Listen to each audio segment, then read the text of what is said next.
Senador Napoleón Gómez Urrutia, gracias por acompañarnos esta noche. Bienvenido. Al contrario, Elisa, muchas gracias por la invitación a participar en tu programa.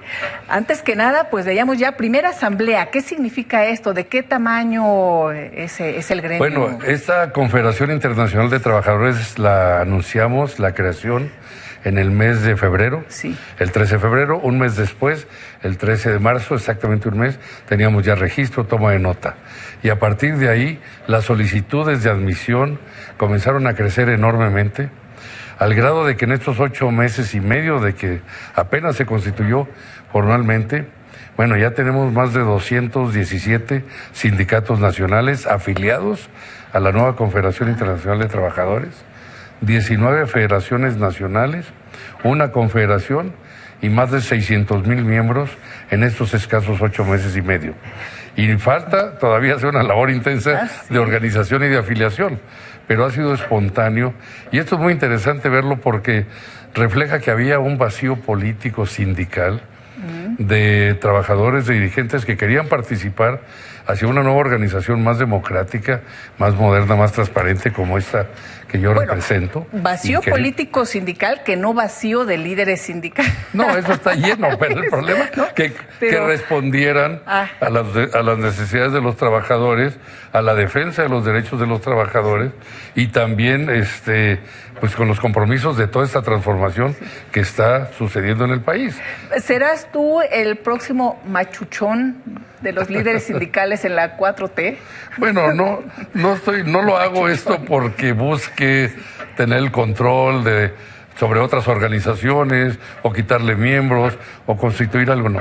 La verdad es un esfuerzo espontáneo que estamos haciendo de democratizar el movimiento obrero, de reordenar el mundo del trabajo y de ayudar a que la justicia laboral sea efectiva en el país y los derechos de los trabajadores estén protegidos y garantizados. Bueno, por lo pronto lo del outsourcing, pues dicen que lo frenaron, pero más bien ya no va, ¿no? Digo, eso de meter freno ya en una cámara y luego en otra implica...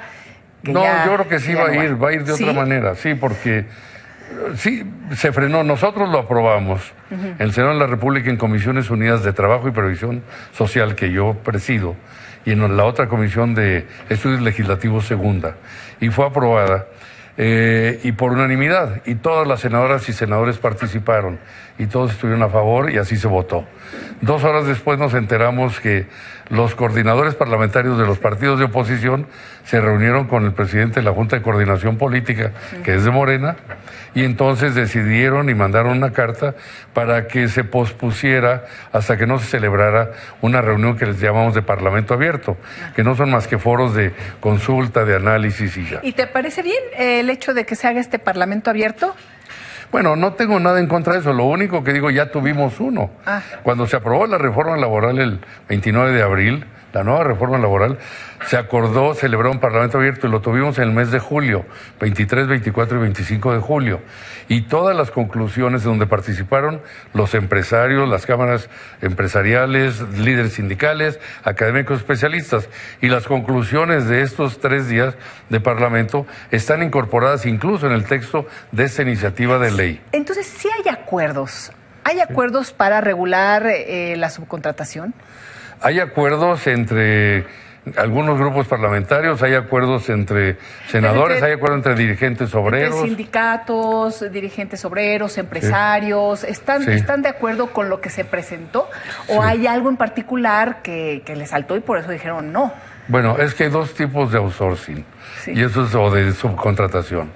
Y no se divide entre el bueno y el malo, o el positivo y el negativo. Es el outsourcing legal, o la subcontratación legal, y la ilegal. La legal es aquella que está permitida en la ley porque está dedicada a especialidades técnicas o altamente científicas que requieren las empresas, está permitido, o trabajos temporales también. El ilegal es el que es el problema grave para este país. Es el que utiliza facturas falsas, el que evade al fisco federal, el que niega los derechos de los trabajadores, como el del reparto de utilidades, el que no contribuye como debería a pagar a las instituciones sociales del país las cuotas que debería en el Seguro Social, en el Infonavit, en los sistemas de pensiones. Pero entonces está ya eso en la ley. ¿No está ya reglamentado? Está reglamentado la parte del outsourcing legal. El otro no, sigue funcionando. Y esto de 8 millones que comentabas en alguno de tus mensajes y de redes, ¿hablas de trabajadores que están en este tipo de esquemas? Trabajadores que están bajo ese tipo de esquema, que están siendo explotados, negados sus derechos, que no les han pagado, y lo puedes consultar con cualquiera de estos 8 millones, su reparto de utilidades a que tienen derecho ante la ley, porque lo que sucede es que el sistema de subcontratación es una empresa principal, utiliza otra, y desvía todo su personal, simulan que trabajan para otra empresa de servicios, y esta empresa no reporta utilidades, porque para eso lo hacen, para evadir el pago de utilidades. Por un lado, esta empresa tiene condiciones en las que no respeta los derechos de los trabajadores y como emiten facturas falsas entre ellos, no contribuyen al fisco federal. Bueno, se calcula la evasión fiscal ahorita por este método en más de 500,000 millones de pesos. Bueno, 500,000 millones. 500,000 millones, y creo que ahí Margarita Ríos Farjat estaba haciendo un trabajo importante en el tema de facturación. ¿Tú votaste hoy por Margarita Ríos Farjat? Así es, yo voté por ella, así es, para elegirla como ministra de la Corte. ¿Sí? ¿Crees que es el perfil adecuado? ¿Tú qué nos decías? ¿El qué? ¿Qué me decía fuera del aire? Fuera del aire dije que voté, bueno, porque es una persona muy capaz y ha hecho un buen trabajo en el SAT, donde ha estado ahí el sistema de administración tributaria, pero porque también es de Monterrey, entonces dije, el cabrito Power regresa. En la época del PRI era el Chilolio Power, que eran los de Sinaloa y todo eso. Bueno, regresamos un poco. Era de broma esto, pero la realidad es que es una persona muy capaz y comprometida con estos cambios que se requieren ahora. En fin, ella estaba haciendo un trabajo de investigación. Nosotros estamos asesorados por nuestros mejores abogados, la Procuraduría Fiscal, con el Instituto Mexicano del Seguro Social tenemos comunicación, con muchas otras instituciones, porque queremos que este es un problema grave para el país. Mira, Elisa, no hay una economía que se sostenga en base a toda esta evasión fiscal, en base a esta pérdida de derechos de los trabajadores, y te voy a decir un dato, el Seguro Social, el problema histórico que tiene, no es la falta de medicinas, de hospitales, de vacunas, la corrupción, que es grave, pero no es el principal, la corrupción, la mala administración.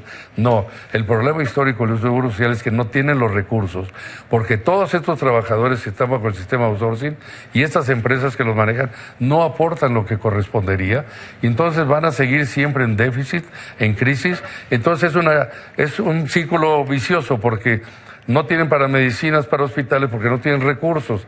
Y en el Infonavit es exactamente lo mismo. Y en el sistema de pensiones. Entonces, esto tiene que cambiar. Pues estaremos muy atentos, senador, a este tema y a todos los que se están tratando en el Senado, muy importantes.